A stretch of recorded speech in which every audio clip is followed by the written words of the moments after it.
What's up?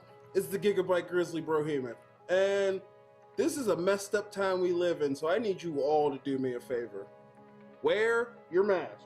Like this, not like this, or like this, or like this, like this. Wear your mask. It's for your safety and mine. If I see you without one, I'm gonna pump kick a mask onto your face. Got it?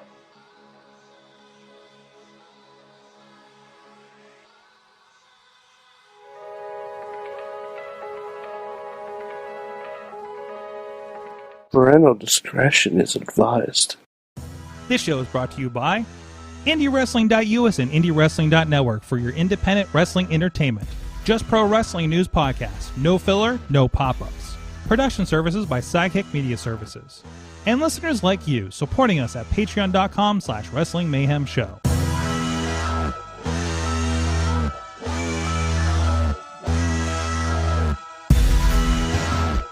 It is the Monday Mayhem Warriors. I'm Mike Sorg at Sorgatron on the Twitter here in the Sorgatron Media Studios in Pittsburgh, Pennsylvania. And I got the crew with us tonight. Of course, first I want to give a shout out to our friends at Pro Wrestling Conquest. Filmed their event there this last Friday. Of course, pre-order is now available over on IndieWrestling.us for Crashing the Party, featuring our friends, the main event, taking on Impact Wrestling's Ace Austin and Madman Fulton. Jock Sampson's a part of that. A whole bunch of great talent, a great party atmosphere they're doing down there in Charleston, West Virginia. And a lot of great, thank you for the kind words some people were giving me about what we do here on this podcast for Wrestling Mayhem Show at all. So I just want to share that, and I wanted the co-host to hear that too. So they know that we got some friends down there in West Virginia, actually Nashville area, I think, is listening out there. So what's up, Nashville? So howdy, y'all. Howdy, y'all. And given that howdy is our boy, the only Mayhemmer with a future endeavor letter from the WWE and a Slammy Award, Mad Mike. I'm trying something different for my look, Sorg. That is very tropical. Yeah. I haven't decided if I'm gonna go with a full Bailey cosplay. Mm-hmm. But I figure if I can get this part over here, that might, be an option. Also, over a year of quarantine, I'm slowly losing my mind. I guess I guess you still do need to figure out what your coming out into the light after quarantine look is going to be. That's when I burn all my pop figures, apparently. What? I don't know. Why is that a thing? Why is that even a I thought you meant like my Bailey heel turn when I get my haircut. Oh no. I'm just talking about just your look and your style, man. Oh, I don't fucking know. I'm probably just gonna go back to the hair I had in October when I got married. What did that look like? I don't know. We'll find out. And also with us, he is the voice you hear over on Just Pro Wrestling News Podcast. Please subscribe. Mainstream Matt joining us from the Mainstream Cave. Thank you. I'm in the upper level of the I see. The Mainstream Cave, high above the Audio Dungeon. And I am also working on my Tony Khan cosplay, but my hair has not responded the way I had hoped. But I'm hopeful that hopefully maybe by October I can get that right to that Tim Burton level that I'm looking for. He is very Tim Burton. All I will need is a funny looking suit coat, and I will be good to go. And you'll need to be offering deals to whoever I see on the street. You'll also need to be less eloquent. I'll try. I'll see what I can do. Give it a shot. Give it a shot. We'll see. Sorg, we got a lot to get to tonight. We do have a lot to get to. There's a crisis in the Mayhem universe right now. There is a crisis we need to address. Do we need to talk about this? So first of all, several announcements. WrestleMania season is in high gear going into. We got to fill out those 2 nights and let you know if you're buying tickets, I guess, which nights, and also what you're missing if you're decided you want to watch Impact Plus or buy tickets to an indie show that are the same night as night 1 of WrestleMania. I don't know what we're doing here, but we do have a lot of announcements, and you had a very pointed statement you made on Twitter earlier tonight, Matt. Yes, I'll paraphrase for everyone. Look, we got a situation. We've had some fun playing our little fantasy booking game, Mayhem Mania. We've had some good times. We've had some laughs. Good times. What we haven't had is enough good matches. We've only had one that's graduated to our super card. And even then, you know what? Good match. We need more. And now I'm looking at what WWE is rolling out for the real WrestleMania. Asuka versus Rhea Ripley. New Day versus AJ Styles and Amos. Bad Bunny versus The Miz. Sorg. There is so much Mayhem Mania energy on this real WrestleMania card. The gauntlet has been put down. Time is running out. Sorg, we have only one more normal round of Mayhem Mania left coming up Tuesday night. I mean, then it's the go home Patreon in the bank the following Tuesday. And we have got to get 8 matches onto our super card. We've got 1 right now. The best we've been able to do so far is Beth Phoenix versus Raquel Gonzalez. Hell of a match. Great match. Looking forward to it. Main event anywhere in the country. A main event anywhere in the country, but we need 8. We do not have enough. Our undercard is a nonstop cycle of just nonsense and jokes and how can I get this guy on the card?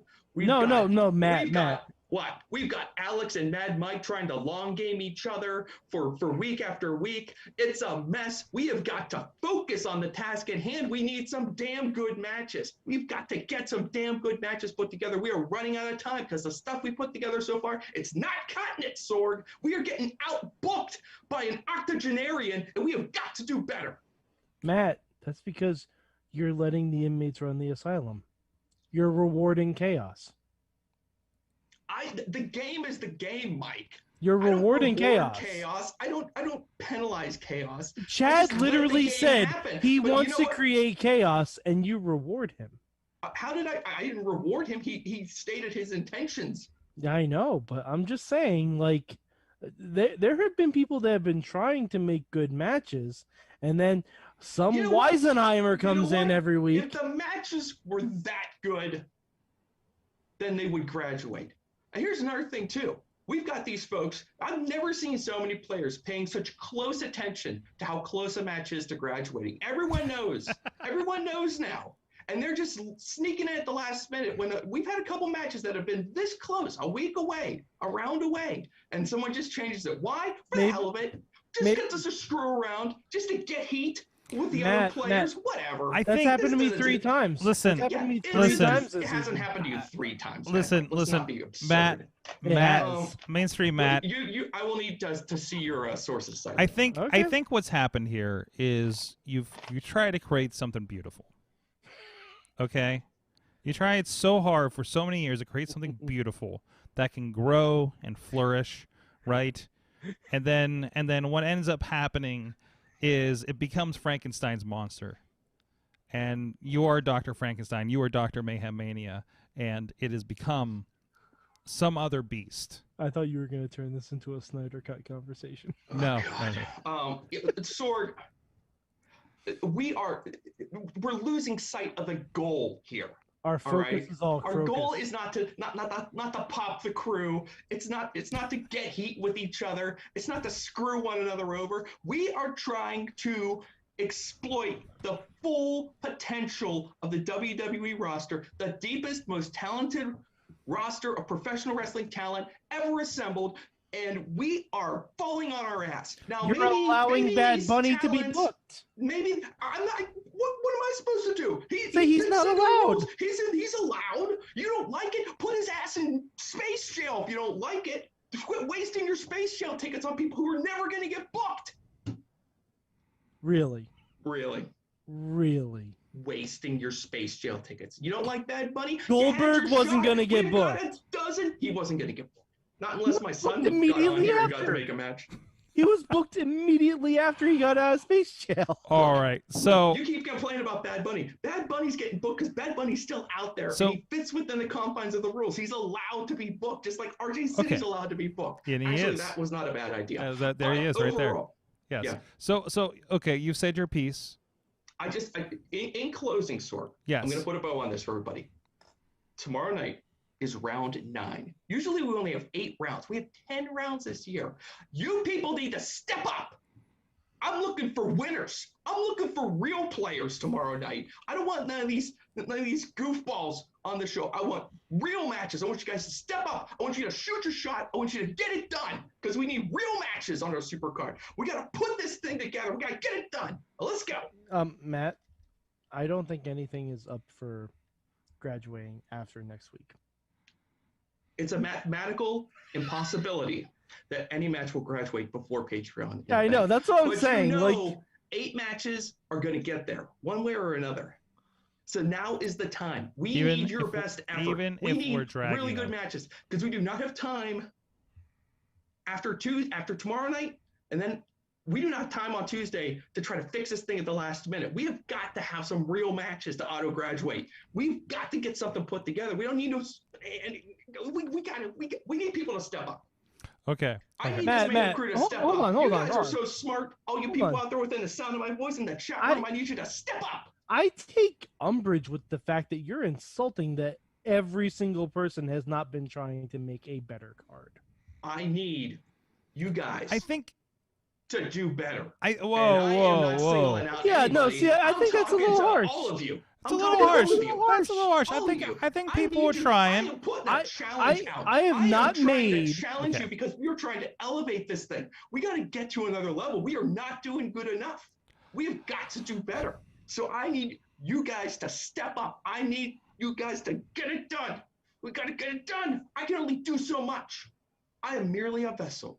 All right. For these wonderful matches to pass through. We're gonna There's see only so much I can do. We're gonna see what All happens. I can do is enforce the rules and hope for the best. The rules you made up. Hold on. We're gonna see what happens. You said your piece. We're gonna see what happens tomorrow night on Wrestling Mayhem show. Our guest is Chris Taylor, so he's going to be in the mix. So maybe he'll inject a little bit of extra entertainment in there. I'm not sure. I think he's done this before. So Chad vetoes him. Chad vetoes him. Yeah, exactly. That's what we do. That's what I do for booking a guest this week. No, it'll be fun having him on. And too bad we went on the wrong night because he has thoughts on the Snyder cut. First, I want to address. So there's some. Like I said, we do have a lot of matches. You mentioned a few of them there. Of course, the obvious. I think we all expected to happen. Fiend and Randy Orton. Obviously Bobby Lashley and Drew McIntyre. And we're actually getting the split between the two nights. They're actually, I think, for the first time announced, hey, this is night 1, this is night 2, which makes sense since they're selling tickets, I guess. I think they did it a little bit last year, but it wasn't too defined. No, we weren't defined hardly at all. It felt like so. But also you weren't like everybody was getting it. You didn't have to worry about selling somebody a ticket for them deciding night 1 or 2 if they had to, right? Mm-hmm. So also interesting. Notice that this thing starts at 8 p.m. So I didn't realize that. I noticed it on the card. 2-hour pre-show, Sorg. Yeah, it would probably be a 2-hour pre-show. Yeah, 2-hour pre-show. Let's not get it twisted. So WrestleMania is happening. Strangely, I'm getting a little tickle in my stomach and being a little bit excited for it after some of the announcements. I'm gonna say this: some of the matches that are down on paper for Mania are very good matches. Oh yeah. I'm gonna say it like Bianca, Sasha, yes. Rhea, Asuka, yes. Edge, Roman, and probably Daniel Bryan thrown in there. Yeah. Yes. Oh, yeah. What's looking like Sammy versus Kevin. Yeah. Yes. Like, there's a lot of stuff. Like New Day versus AJ and Omos. Sure. Drew versus Lashley. Not my cup of tea, but yes, also. Like, it's going to be a good match. Like, there's a lot of stuff that's been booked that is going to be great. Like, the matches themselves are going to be good. Braun versus Shane, who the fuck cares? And also, maybe a Mania without Charlotte. Definitely. I would say definitely a Mania. She has COVID. Yeah, so, I mean... I would say, unless something happens at the 0 hour and she gets either added to a women's tag title match or she just inserts herself into the Raw title match, which I doubt. So I and also strange, and unless I'm mistaken, I believe her condition was announced in promo. So with Rhea Ripley. she also said on Twitter that she had because there was like a speculation because there was a weird there's been a lot of speculation. There was a weird post that said, hey, Charlotte's all of a sudden pulled from the announcement for tonight's Raw and is not on what does this mean going into WrestleMania, et cetera, et cetera. So So it'll be. By the way, while we're on the topic of Charlotte, I do want to make a slight clarification. Mm-hmm. When we say get out of here, Charlotte, yeah, we mean the character. we need to. We mean we don't like the character's direction. Yes, not the actual person. I think Matt. Not you had when we first made that song. My dream was that Charlotte will hear this and she will love it. Yes, that is my hope. Yes, it's nothing but nothing. I believe all of us have nothing but the highest respect for Charlotte's abilities, and we hope she returns quickly. And hey, you know what? Every COVID case is different, so you never know. Maybe there could be a late arrival, but if not, better safe than sorry, as always. Yeah, better safe than sorry. I think we're finding since the wrestlers are kind of the fittest among us, they're kind of knocking these out pretty easily. Well, we don't know what kind of comorbidities or anything they have like that. Yeah, no, there are wrestlers that have like asthma and stuff absolutely, like that. absolutely. But generally, their level of fitness seems to be I'm no expert, but it appears to be. No, so there's some news out there. Of course, Andrade. Late last night, you saw the release of that. So I mean, he's gonna land somewhere and be fine. I'm not worried about Andrade at all. So it's a crime that he wasn't. It's a crime that he wasn't on television. It'd be stupid if he wasn't reunited with someone else who is in the hiring pool, so to speak. Who's that? Who's Zelina? Who's Zelina? Okay. Like, sorry, I was trying to connect a wrestler. I wasn't thinking. Let's send the two of them to AEW or New Japan stat. Yeah. Well, I mean, he's got connections to He can go anywhere. Maybe not New Japan. The LFI crew and ROH. He's got connections to LIJ and New Japan. Obviously, he's money in Mexico if he chooses to go down there. Yeah, and as we're finding in New Japan, being the female valet does not always pay off too well, does it, Matt? That's a fair point. One time, Sorg. Yeah, I mean, making a statement that you love the championship more than your woman and then giving her a fucking cutter. Wait a minute, who was that? That was Ospreay yesterday on New Japan Cup when he won the cup. Oh, dude! If you're familiar with the Randy Orton Stacy Keibler bit right before he wrestled the Undertaker, it was basically the exact same thing. But this time, everyone freaked out. Yeah, he took out B. Priestley. Excuse me. I'll drink some more coffee. But that was a shock as I watched that late last night. So good on you, New Japan. So I returned to New Japan watching this past weekend, watched the last two shows, and of course watched the one where the earthquake happened in the middle of the show from Saturday morning. I heard about that was fantastic. I didn't know about it because I watched it like Saturday night and I watched the other one Sunday night, and I'm like watching, I'm like, what the fuck is going on right now? And they're like, yeah, there's an earthquake. I'm like, oh, that earthquake I heard about? Oh no! And I looked at the map where they're at. I'm like, oh, they're really close to it. So, I think it's and they kept saying like there's been protocols that have delayed like shows and things with earthquakes, but there's never been like it was unprecedented that an earthquake happened in the middle of a wrestling match. Involving, by the way, the quote-unquote dream team of Ibushi, Okada, and I keep forgetting his name, the Ace. Tanahashi. Thank you. I've been watching this stuff for years, and I still haven't like caught on to. If it's not Yano, I don't care. I mean, that's the truth. Oh, by the way, can I share? I start watching the show, and my wife has been staying up a little bit later than typical.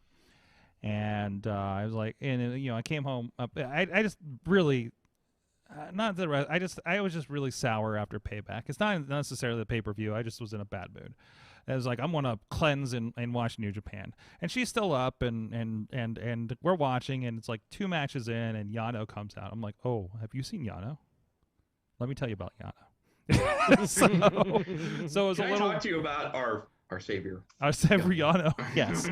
So, and I explained that and how he takes I explained how you did, Matt, how he used to be a bad guy and kind of hasn't made the full transition and still does bad guy things like take off the turnbuckle, and then Kevin Kelly's monitor always goes out every time he does something like kick somebody in the crotch. Oh yeah, that's fantastic. I love that bit. So I think it's funny that like the hardened old school New Japan fans are done with Yano. They're over it. But like the people who are fresher to the act, like us, who have only been watching within the last 5-6 years or so, we're still like, oh yeah, let's do some because Yano, man. He's like R-Truth. Let's get those turnbuckle pads off. Let's go. Yeah. It's like he's like R-Truth to most of us, right? We're like, oh, this R-Truth bit we've been seeing for 10 years. We're kind of over it, for like longtime fans for WWE. So Yano is basically their R-Truth, right? Yeah, except he wins. Yes. He does win every once in a while. He beat Bad Luck Fale. He is the perfect guy to steal a win over a guy who can't be beaten. Yeah. He's just the perfect guy to do that. Absolutely. So yeah, it's wild to watch him pull these things out. And by the way, Bad Luck Fale telling KFC that he misses them on his TikTok was delightful. Sorry. Okay, now we've diverted. The most inspirational message Bad Luck Fale has put out in a while. I think this is really saying something. This is the perfect transition to something Mike or Matt that you and I have been I mentioned an idea. I love this. I'm like, hey Matt, what if we had a crazy wall? There was an idea. There was an idea. He lit my fuse. There was a text. Happened. It's just like what was the thing? Was it Put a Pickle on It? Like there was a text, and then 2 weeks, like a week later, there was a show called Put a Pickle on It that Chachi did. Yeah, like something like that. Yeah, I've done this to you from time to time, where I've just sent texts and like, wouldn't it be funny if X, Y, Z, and then you're like, the next day, why did you say that to me? Now I've done nothing but think about this. So, well, this is what happened this time. You're like, what if we had like a big like graphic to help everyone kind of analyze and break down where these forbidden doors are leading and who is passing through it. And I'm like, well, let me not think about that. And of course, then I proceeded to do nothing but think about that. Mm-hmm. And then we made a graphic, and you'll see Sorg. It's all connected. It's all connected, man. Everything's connected. That's right. Hold on. The world needs to see what we've come up with. It's loading a little weird on this computer, so forgive me. Good. The weirder, the better. Forgive me a moment. I thought I was going to get a full screen situation here. I toiled with my corkboard and push pins for hours. You did. Oh boy! So here it is. Here we go. All right. I would like to introduce you. Very easy to understand and comprehend. Yes, if you just take a minute to look at it. This is the Forbidden Door Crazy Wall. We've been trying to figure out. Now, so I have a question. Yes. Is this how we get mutants in the MCU? We haven't tried to adapt this yet to other art forms, but yeah. No, I mean this specific board. So is that we're gonna get there? I don't know. Because I see a hexagon in there. Yeah, there might be. We might have accidentally made some satanic symbols. Sorry about that, video users. Don't worry, Sorg. I sprayed my laptop with holy water right after. Okay. So, cool. so this is what came of this. I actually intended to print out pictures and do this physically. But I like this idea too. There's a lot less mess, and my wife won't get mad at me.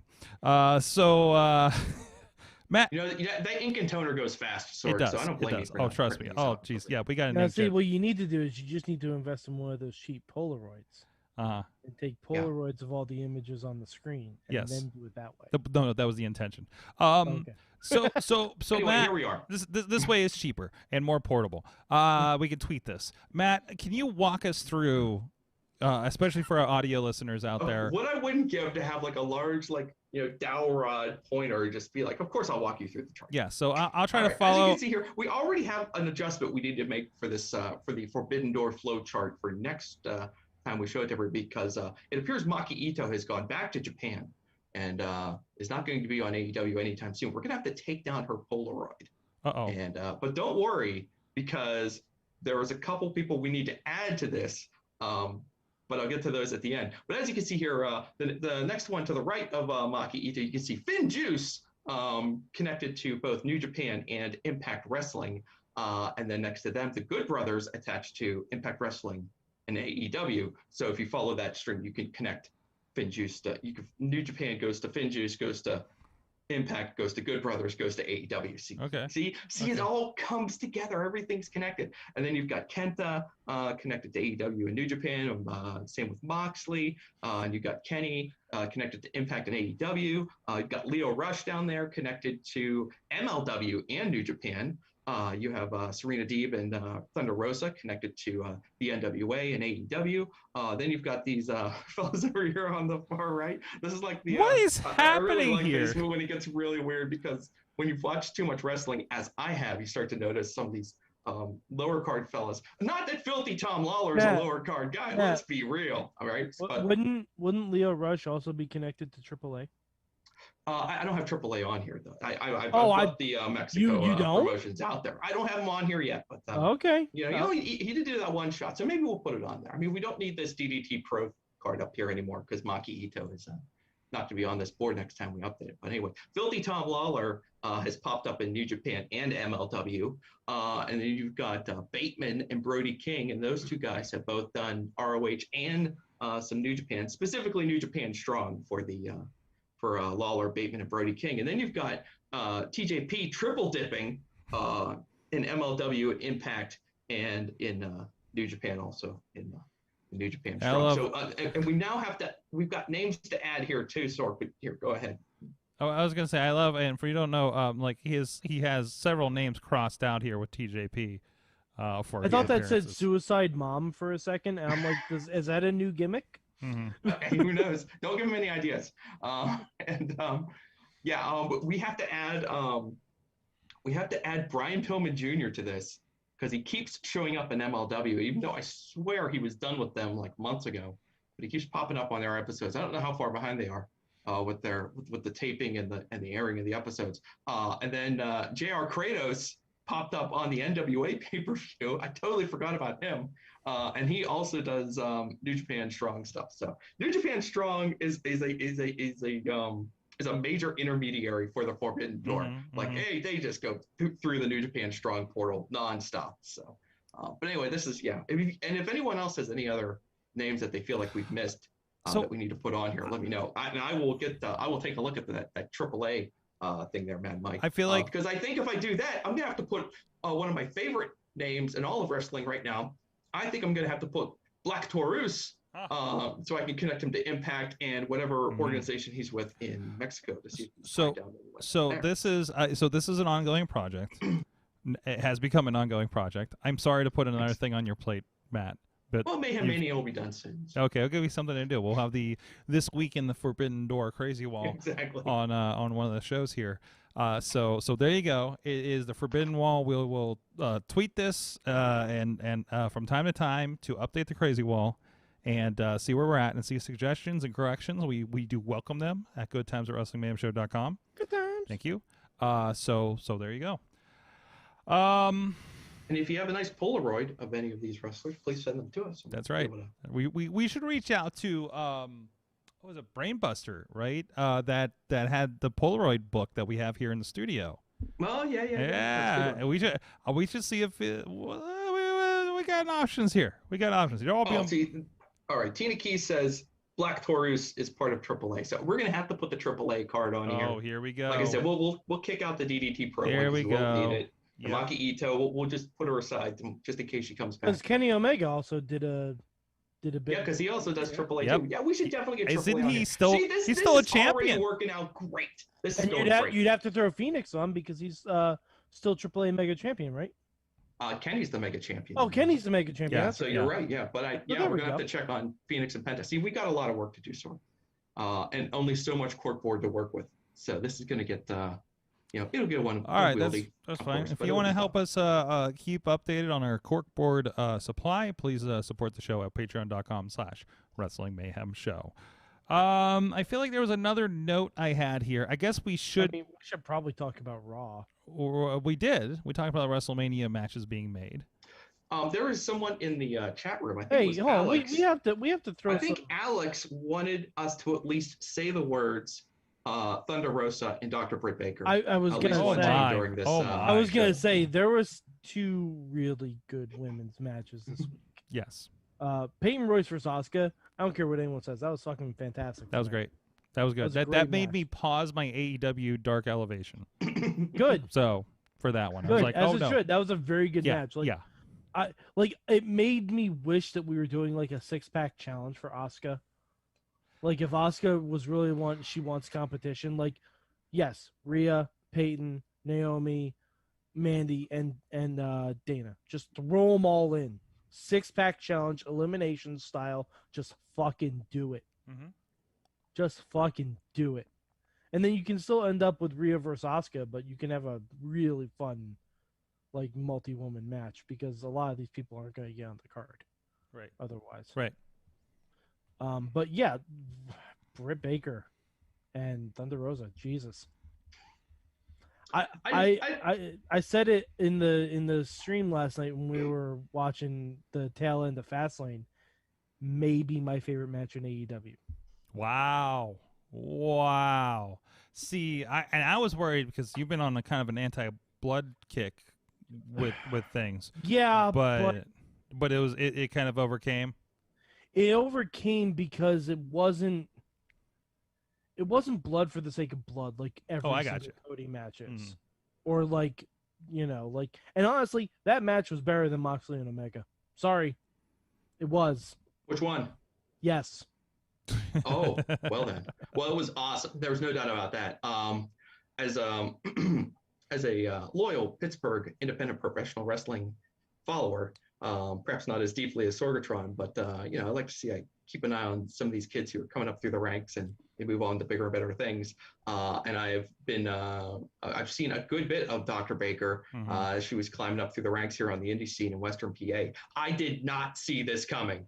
No, I thought early in the match, my brain was telling me, wow, Thunder Rosa is taking a lot of damage. I can't believe they're letting Dr. Baker just do this to her. And then things just went to that next level. And I was like, oh, this is what we're doing? Okay, this is awesome. Yeah. This was absolute shades of your Randy Orton versus Mick Foley, your Edge versus Mick Foley. Yeah. It had that same kind of vibe to it. Just the kind of match that just elevates both of them and just blows your mind because you were not expecting to see Dr. Baker do that. Thunder Rosa, I was ready for Thunder Rosa to even when she got bloodied, I was kind of like, this is getting pretty wild, but I was not shocked. But when Dr. Baker when she went to the thumbtack, I was stunned. I could not believe it, Sorg. But kudos to both of them. They're awesome. I mean, Thunder Rosa's got to be one of the best in the world right now. And, I'm better than I do, Sorg. Dr. Baker's come a long way. So. Oh, absolutely. Just to watch that. I mean, really, obviously she was coming into her own, or at least directionally, that year ago when she had the, what was the broken nose when they were doing the tapings for the lockdown. So in that one spot. So it's real. And like I said, first step out of the curtain, I'm like, yeah, she looks like she belongs. And you don't get that a lot with a lot of the girls coming out of training, at least in my local experience. And a lot of those girls have turned out to be very, very good, but no, just the confidence coming straight out into a first match was fantastic with her. I actually found myself, I was watching some of the 2016 interview for another project. I was bringing it up, and it's funny. I don't know why she was playing with toys in the studio live on air. And we were doing something with the Roman Reigns cutout or something like that. We were having a lot of fun. But Alex is in the chat room, and this is right up my alley, man. My yours and mine. Thunder Rosa. Can you believe she is the same Cobra person? Moon? No. Cobra Moon. No, cannot believe it. Yeah. Unbelievable. Cannot believe it. How far she's come since those days. Matt, I have a question. Bigger transition in wrestling skill. Cobra Moon to Thunder Rosa, or the evolution of Trish Stratus? Oh wow. Oh well, you know what? It's hard to gauge because we saw Trish grow up. Trish came from ground zero, zero. And obviously, eventually she and Thunder Rosa all got their training. This happened. Mm-hmm. I don't think. I think Trish's trajectory is probably the more shocking of the two. Okay. I don't know how far into her career Thunder Rosa was when she was playing Cobra Moon. And I remember that, like, when Lucha Underground was like at its peak and like we couldn't find a single thing to gripe about on the show. It was usually Cobra Moon. Yeah, there was always that stuff with Cobra Moon, and we're like, yeah, I just don't know about this Cobra Moon. Okay. So I brought up her wiki. She started in 2014 for Stardom, and then 2015 she was in Lucha.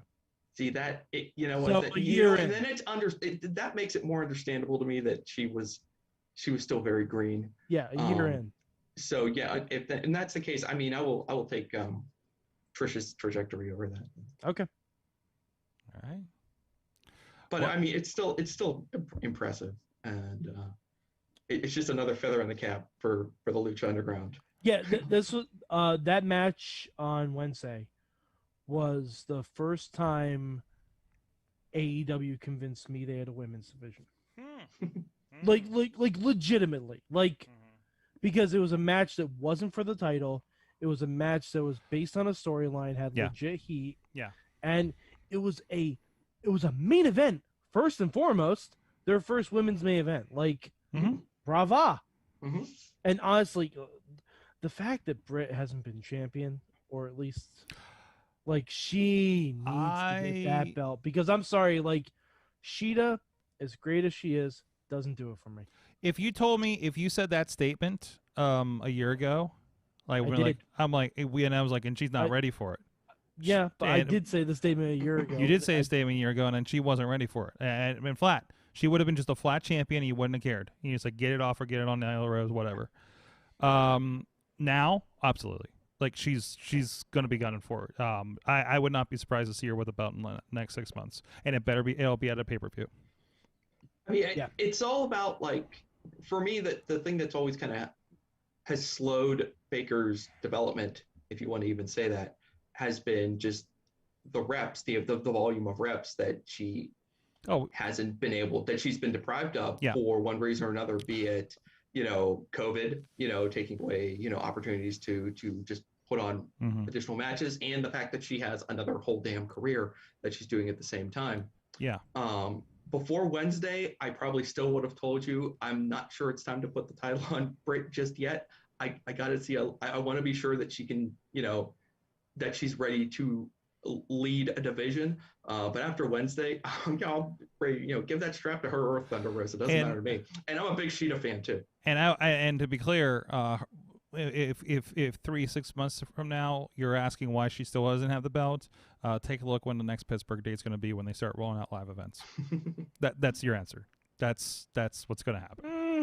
We will cheer that heel. They know. We will cheer that heel. Listen, she was I don't know how it was on TV, but she was the biggest thing at that show in Pittsburgh. Oh yeah, well I mean, okay. They even said she so they want just absolute pandemonium. They're going to have that title happen in Pittsburgh, just like with Kurt Angle. Speaking of Britt Baker, it looks like she's going to be on the Renee Young podcast. Fantastic! Can't wait to listen to it. Renee just threw out some hints of people she recorded with. One of them is a tooth, so I'm like, oh, Britt Baker. One of them, a bell and a waving hello. So I'm guessing Britt Baker and Bailey are both coming up. It'd be awesome if it's both at the same time. So like, why not? But Renee's not connected with anybody officially. Oh no, Renee's podcast is actually pretty good. Oh, it's amazing. No, I've been listening to it more and more. Yeah, it's guest based. I listen to the Big Show and the Christian ones, and if it's she'll have other stuff on, and it's just I don't know. No, fantastic. So I got a little bit of a hard out here, guys, but so we need to bring up Matt. I feel like you haven't had a chance to get through the marathon of the Snyder Cut, because I know that you are exposing your children to the X-Men movie series. Mm-hmm. Well, I have finally, I know this has been a months-long drama here on the Monday Mayhem Warriors. I have indeed re-upped my subscription with the Disney Plus. Ooh. So my older child has One been of us. Go my older child has been just consuming sequel trilogy Star Wars nonstop. But my younger child unexpectedly said, "I got to get in on these X-Men movies," and I'm like, "Oh, what?" Okay. And then like he has never mentioned this before, but I guess he heard about the Quicksilver scene from Apocalypse. Well, and he decided one in Days of Future Past and one in Apocalypse. I guess he found out about the one in Apocalypse first, because that's the one he went straight for. And that was literally the first thing he watched on Disney Plus. All the Disney stuff, and he goes for X-Men Apocalypse. Wow. And I was like, is this movie? I had to sit down. I was like making sure. I was like, is this movie all right? He's like 11, so I was like, I better make sure. He was cool. No worries. He look. He watched the exploding barbed wire death match. I was gonna say, he's fine. You know what? You should also see if they want to watch. I bet they would love the Fantastic Four movies. Yeah, the early ones. The early ones. Not. Yeah, I think don't ever watch the Fan Four Stick or whatever. Don't ever watch that. Yeah. I think he and I are going to get into the Falcon and the Winter Soldier. That seems like a pretty solid dad-son kind of watch. And as far as my older son goes, I'm just going to try to keep nudging him towards like some of those Star Wars cartoons because I know they're great. So before we get to the newer shows, I want to bring up this article. There's some new stuff coming to Disney Plus on April 2nd, and I wanted some live reactions from Mike there. So let me get what's probably the lower end stuff. First of all, both Night of the Museums are going to be on. Meh. Okay, I didn't know where you're at with that. Yeah. Let me see something called like Robin Williams does. My older child will be down with that. He will dig that. All right, a lot of this stuff I don't recognize, like Secrets of the Zoo, Sharks of Bermuda Triangle. What? That sounds like a sci-fi. That's probably National Geographic. So all right. So I don't know which one to start with. Mike, do you remember the original Clone Wars cartoons? Yeah. They will be a part of this. Oh, that's fun. The ones that were done by the guys behind Samurai Jack. Okay. Yeah, the Gendy Tartakovsky or whatever. And I don't know, so I don't know your excitement for this, but I am rather excited. First of all, I grabbed these on DVD about a year ago. Both Ewoks movies will be a part of this. I've never seen them. Mike, I've never Mike, seen them. you know, I'm excited. I'm actively excited to watch them. Mike, we are doing a watch party for Ewok movies. Okay. This is happening. Gonna reject it, this is happening. Not from our, you're probably gonna hate it. Yeah, we are doing this. Wait. Why do y'all say I'm gonna hate it? It's not gonna speak to you. Yeah, you have to see it when. I don't know if it's gonna work. It's a really. I don't know if it's gonna work. I watch it now. How much? My brain may be tricked if I watch it. How much do you like Dark Crystal and Never Ending Story, but the lesser versions of those movies from the era? Oh, not so much. But then take those and plug Ewoks into them for a made-for-TV television show that's really more fantasy than sci-fi. If it has Ewoks, I'll probably be okay with it. Okay. Just I'm readying you. I was a fan of Ewoks. So a lot of kid stuff. And finally, and also excited on my end because I watched these and have comic books for these. The Ewoks cartoons, both seasons, will be included. Okay. So I don't know. I'll watch them. No longer have to watch the scuzzy YouTube rips that are available free of charge. I do not see the Droids cartoons as part of this. They will probably have that closer to when the new Droids cartoon comes out. Hey, wait a minute. There's another. That's what I'm betting because that's a new series that they're making. There's another list. And I did not read the rest of, so I don't see Droids on these lists either. But it looks like kind of general Disney fare. So just I wanted to put that out there. Disney. And Tina does want our thoughts on Falcon and Winter Soldier. Falcon Winter Soldier. There about any new Air Bud movie coming there? That I don't see any Air Buds either. No, no. Very. I like it. It was definitely. There was more excitement personally for the Zack Snyder cut this week. But I like what they did. Not in this house. Not in this house. I know. I saw your Twitter. But for me, there was dude. I watched Zack Snyder twice. Liked both times. But it was Falcon Winter Soldier. Like it. It's the first act of a movie, but it's a movie. It's a fucking movie. Oh yeah, I was, they jump right in. I listened. So that air fight was yeah. So Fat Man on Batman. wild. Fat Man on Batman has Kirkman on it, and he's talking about it. I watched it. Where he's just like, hey, did you see how much money they spent just by watching it? Robert That's Kirkman. a season of The Walking Dead. Yeah, he's like, that's a season of Walking Dead, dude. It's just like they're just like, they don't. It's like, hey, Disney don't give a fuck about your budget. By the by, this week, Invincible on Amazon Prime. For those of you who have never heard of it, I don't think that's the one I read, but it's one that was on my radar. Sorg. Yes, I read it. Yes, it's amazing. I may Voice find out that is stellar. Yes. Oh, jeez. When I heard they got J.K. Simmons to play Omni-Man, and I've read everything about Omni-Man, fuck, I can't wait. I cannot fucking wait. Like, that's gonna be good shit. So I did watch, as I said, the Zack Snyder cut twice. I am a fan of Zack Snyder superheroing, so Watchmen was fine. I loved it. I like Watchmen. I like Man of Steel. I more. Oh no, I loved Man of Steel. But not as much as a Marvel movie, but like I was like, yeah, I liked. Man, let's say I enjoyed Man of Steel more than I enjoyed the last Batman Dark Knight Chris Nolan film. That's not a high bar. No. But all right. As far as enjoyment, I think it was I appreciate it, but it's not. Yeah. So and then Batman Superman Ultimate Cut, it was like, no, this is fine. Knowing that this connects in is supposed to, and is not just like boom here, like it's more acceptable. The theater cut just fucked it for me. And obviously the Justice League one was just like, this is like a Justice League episode and I don't care, was my initial thoughts on the original movie cut in the theaters. And it's just like, well, that exists. But now it's like, oh no, this is the movie. This is my Justice League. I will at some point watch 4 hours of this thing again. Not now, but just when I want to kind of pop it in. Like it's at least there. And in the original Justice League movie was never at that point. I love the expansion of things. I was flipping through as I watched the first time, and I was like, we're only up to this point of explaining things, and I'm like, oh, that's like minute 20 of the movie, and we're at an hour, right? Certain scenes like the Amazons, everybody teaming up 5,000 years ago to fight back the Apocalypse troops, which has changed. I won't spoil. Was more badass. I even asked Missy, I'm like, is this more badass in the movie? And was this just me? It's like, yes, it's more badass in the movie. She loved it. I thought she was going to not enjoy that everything was in slow motion and 4 hours long, but she really enjoyed it. Loved a new Flash scene. Loved the new thread with the Flash on the. Matt hasn't watched it yet, so I don't want to get him. Yeah, I'm going to get very. I love the Flash new thread that actually mattered for the end of the film.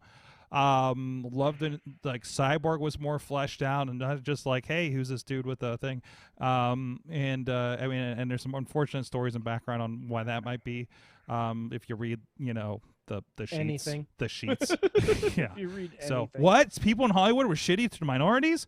Yeah, exactly. Yeah, I know, shocker for that one, and it comes out on the film. You know what I mean? But unfortunate, but at least the Zack and the Snyder initially intended version is fantastic. Gives them so much more. Is like a more true to cyborg. I love it. So that's my general. Just I liked it, and yes, I love the random. This girl singing away Aquaman, and it's just like, it was just, everything was heavier, and I really enjoyed that part of it, because I also, like, going into it, I accept that it's like, no, this is a Superman, and accepting, if Superman did drop into 2018, whenever America was like, yeah, oh, that's great, and then Superman was raised by a shitty Earth dad, it may be a little bit of that too, but they would call pragmatic and realistic, I think, in some circles. But I would say if you want to see a more realistic depiction of Superman, watch Superman and Lois on the CW. I need to. Anyway, I still need to, but I just kind of Sorg.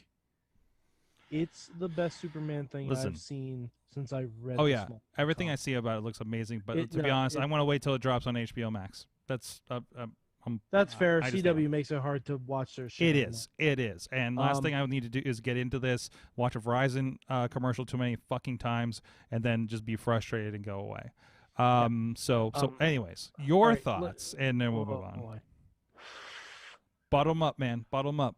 Man. Okay, so if you liked Zack Snyder's stuff so far, you'll like this even more. Yes. I think I just stated that. Yeah, I think but I appreciated what he did with Cyborg. Mm-hmm. There was a lot of stuff. Ray Fisher's great in it. I forget the actor who plays his dad. He's great in it. The Flash scene, while fun, I thought was unnecessary. It didn't add anything to the story. It did not. It didn't. Can I counter?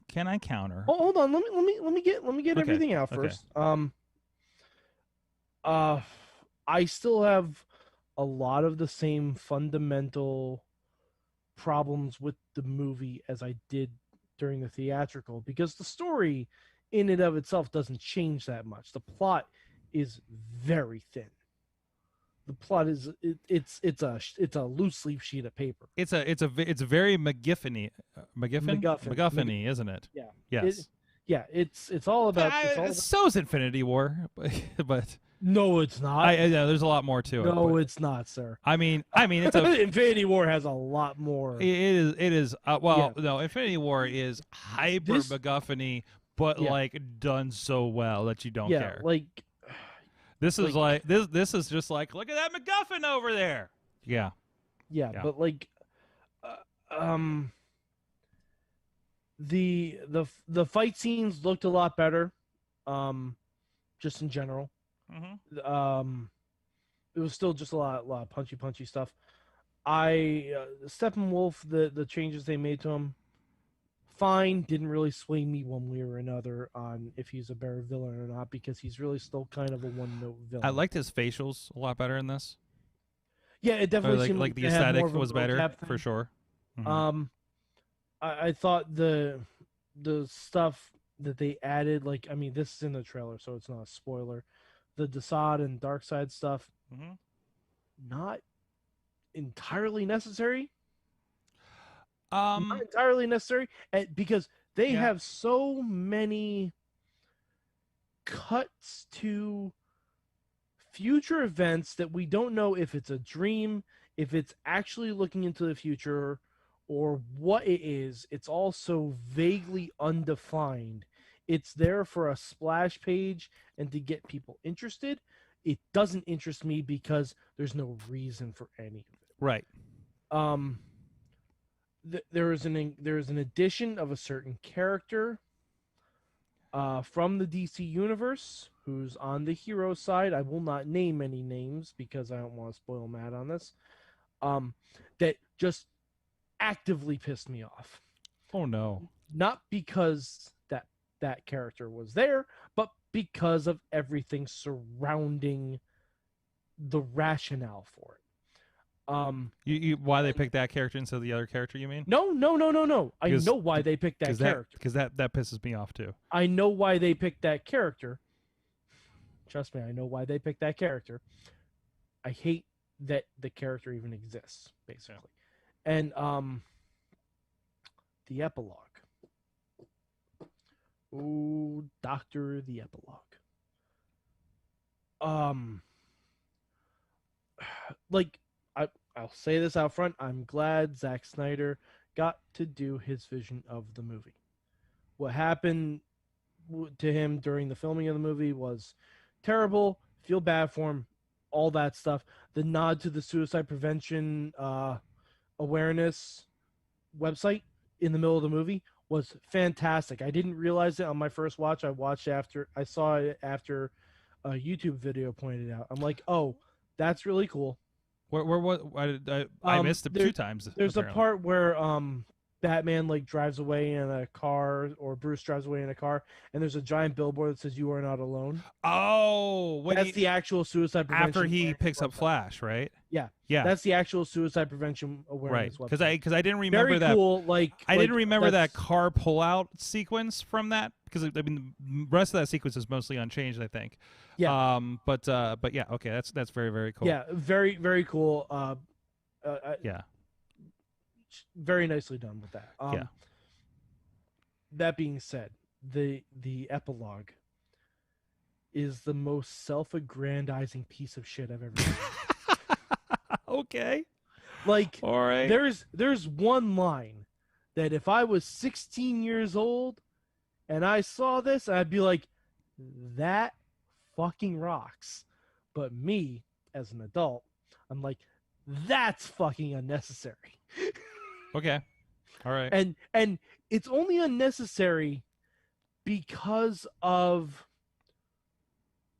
it's the same thing WWE does sometimes. It's jumping to the end of the story without giving any of the pretext. Okay.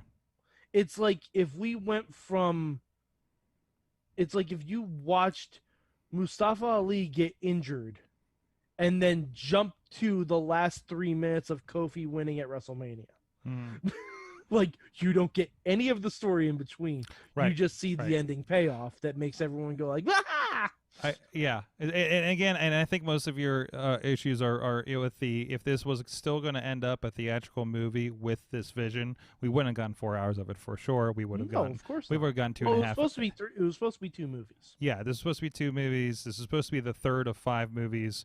Man of Steel, Batman, Superman, this, and then 2 more. But so yeah, this is still too many cooks in the broth. This is still them trying to catch up to Marvel without any kind of backstory at all. Yeah, it's Zack Snyder doing his thing around the Warner Brothers system, and Yeah, because I- in this world, Sorg, Superman has existed for 18 months. yeah, basically. That's it. Yeah. Like, none of these And things, everybody's reacted. But then again, look how much the world has realistically changed in the last 12 months. So Yeah, I think alright, I think okay. that takes that in. So I think your concerns are valid. I also think, again, realize this is the 4 hour, and yes, there will be unnecessary things left in there because he doesn't. I will have... say it didn't feel like 4 hours. No, it didn't. It cooked. It cooked for pretty all well. the slow. Well, I think it depends on your attitude on the movie, because some people were like, "Oh my God, this takes forever." Like I saw a lot of some that on parts Twitter. took forever. So I didn't need yeah. 3 extra minutes of Bruce riding through the tundra to a place where he could have easily flown to. But he couldn't because there was no. Sorg, he's Batman. Well, He is fucking it's just another Batman. reason to demonstrate how badass He has a is. giant robot spider that can crawl down mountains. The biggest thing I thought about this, with this being a Zack Snyder's edition of this, and looking at the Joker rendition that we had a couple of years ago, and what is I looked at the slate for what's coming for DC movies, and really it's like Warner Brothers doesn't know how to do things like Marvel does things the Marvel way. Warner Brothers knows how to hand it to a creator and say, "Here, do something with Batman," i.e., Chris Nolan or Richard Donner, right, or Tim Burton. There's no overarching. This is our DC way of movies, and I think that's what is the most. But that's because it's not DC Studios. Right, it's not DC Studios. Nobody It's on DC has had the. Well, this is if Marvel tried to collect everything together after they got bought by Disney instead of before. Yeah, because they got bought by Disney because they pulled their shit together. Okay, and took a really big financial bet versus they're in this, and now if you talk about the discussions with now all of this is owned by AT&T, and if you see the discussions around what happens with HBO Max and that rebranding that's happening, it is maddening to some people, and half the people behind HBO have left. Okay, and I have been for a little bit concerned what happens to DC as an entity. If you don't like the decisions studios have made over the last 20 years for DC comic book movies, you're in for a ride, because nothing is going to make sense from here on, I don't think. To be fair, a lot of it hasn't made sense. So, Matt, are you still with us, and are you sold on the Snyder Cut? I don't have HBO Max. Oh, I'm not okay. going out of my way to get it. He just I'm got not going out of my way to watch this 4 got hours Disney Snyder Plus cut. to go through. You're good for a while. I'm fine. I mean, maybe if I do have a cell phone through AT&T. I wonder if I still have like a 30-day thing. Maybe I would. You might have HBO Max. Yeah, actually. you might have HBO Max. I don't have. No. Trust me. I checked. I already looked into that one. Okay. Much, but I appreciate All right. your concern No on problem. that front. I always find it interesting. I am not one who grew up reading comic books, so my attachment to the genre is a lot looser than a lot of you guys, and I really appreciate whenever I get to hear you guys speak about it and bring so much knowledge to it, because it only enhances it for me, because I go into most Marvel movies and even DC movies and whatnot, and I just enjoy the whiz bang and the booms and the what's, and it's a fun movie, and we all go home and we're happy, and it's all connected. Man, it's so cool, especially when it comes to the Marvel stuff. But it's only whenever I have to dig deeper. No, absolutely not. But it's only whenever I kind of circle back and I talk to guys like you, or if you find I found a couple other YouTube channels that are really fun to follow, and they're so good at picking out these little things that I would never think anything of. I would never even stop to even ponder, and then tell you, oh, by the way, this is this because of that, and this guy is actually this guy, but they didn't say anything about it. They just put him in there, and only the hardcore's got that one. So it's cool. It's fun to kind of it enhances the experience. But yes, I mean, I'm not watching that for him. No, maybe it's gonna cross my. It'll cross my. It'll get there. It'll get there. A year from now. I can't wait for TNT is gonna pull this. This is gonna happen. Oh right? no! They're always running this Lord of the Rings stuff. Around the clock, like on Christmas Day, they're gonna come on Christmas or Thanksgiving or one of those days and be like, you know what?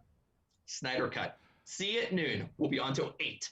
Yeah. Or 9. Yeah. 10, Oh no. 10 perhaps. It's gonna take them 10 hours with commercials, dude. Yeah, it's gonna take that's a day-long marathon. Yeah. So they'll be like, all right, we'll see you. We'll see you on some random Wednesday. On TNT. And also at 9 in the morning, and then stay tuned for Dynamite. And then they have to. So I think most of the swearing may be at the end of the movie, so they'll just juxtapose it so the last portion of the movie does land after 10 o'clock, so we don't care. So they're going to try that, though. You're right. They are. That will be attempted. They are absolutely going to try that. It'll be fabulous. Oh, Endgame is already running on there, and it's just, it's something like 5 hours, isn't it? Well, it's ridiculous. These studios, they run their Star Wars marathons, their Christmas story, on a loop. People just park I'm just talking about Endgame is a 3-hour movie, and you put commercials in it. Oh, and they've been doing this since Titanic. Oh, absolutely. So it's nothing new. But yeah, no, Snyder Cuts. You're right. You're absolutely right. It's going to be on TNT within the next year. So because TNT is HBO Max, which means by contrast, AEW will end up on HBO Max. On that note, guys, thank you so much. Mainstream Matt, listen to Just Pro Wrestling News podcast. Do it. 5 minutes or less. We'll catch you up on the biggest stories across the world of pro wrestling. I'm heading to the audio dungeon right now. And then join me tomorrow night at 9 p.m. Eastern Time, Chris Taylor, professional wrestler. And comic book geek that I hope listens back to the end of this show and drops his thoughts tomorrow, and we'll lose another half hour of the show. Wait till you see his background for his setup. It's been pretty cool. Peek into that last Fight Underground, dude. You're gonna be just looking at all of his setup in the background on all of his geekery. Easter eggs. Yes, he is a season ticket holder to Walt Disney World, I believe. Got married there. And is one of the biggest comic book geeks I know.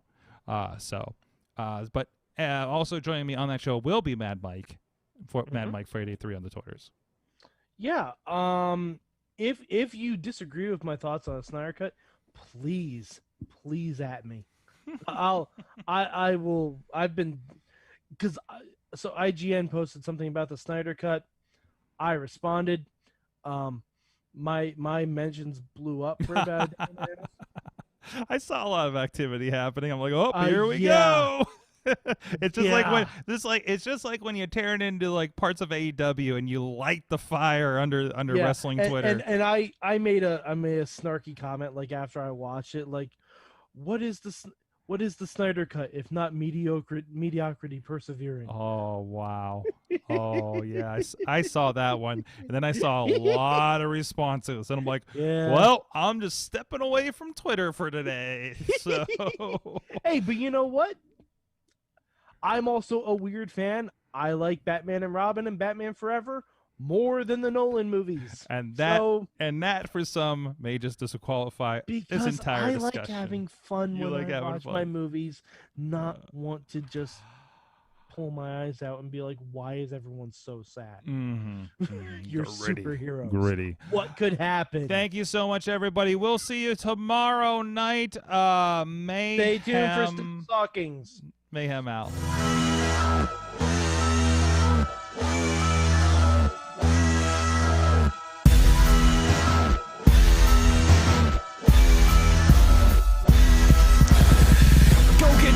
This show is a member of the Sorgatron Media Podcast Network. Find out more at sorgatronmedia.com.